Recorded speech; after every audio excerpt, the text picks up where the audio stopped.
Adam Brody made it clear he was unhappy about being on set of the OC back in the day, according to a new book called Welcome to the OC, The Oral History, written by Rolling Stone TV critic Alan Sepinwall, and the OC creator Josh Schwartz and executive producer Stephanie Savage. Ben McKenzie, who played Ryan Atwood on the drama series, said Brody, who played Seth Cohen, was not shy about how he didn't want to be there. It was a challenge and frustrating, McKenzie said of the situation. Meanwhile, Rachel Bilson, who played Summer Roberts and dated Brody in real life, said she knew the Gilmore Girls alum before appearing on the OC, recalling how she thought he was cute and funny, but also kind of a D. There were even moments when Bilson wanted to tell Brody to sack it up. How do you balance that? Because you want to be supportive of the person you're with. But also I'm a firm believer in always being grateful, and gratitude comes first, she recalled.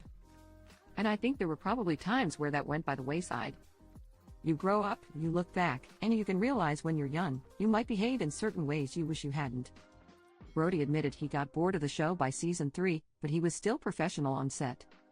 I was polite to everyone. I liked the directors and the crew and I got on really well, and I didn't keep people waiting. I would never scream or yell at anyone, or say anything mean. But I think I very much let my distaste for the later episodes be known. I didn't mask that at all, and I'm sure I openly mocked it a bit. So I'm not proud of that, he stated. I started to be creatively less interested. I blame myself for a lack of professionalism and a disrespect to the work. In terms of engagement as a whole, I'll just say that they're different shows, season 1 and the later seasons, Brody continued. Had quality been the quality of season 1, I'm sure I would have been a lot more engaged.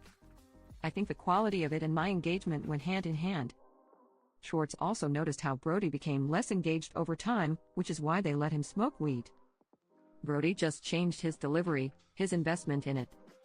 His style shifted to such a degree that we felt like we needed to account for it creatively.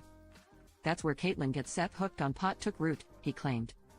We were like, well, how do we explain his lethargy on screen? And at least if we can write that he's stoned, then we're not trying to write around it.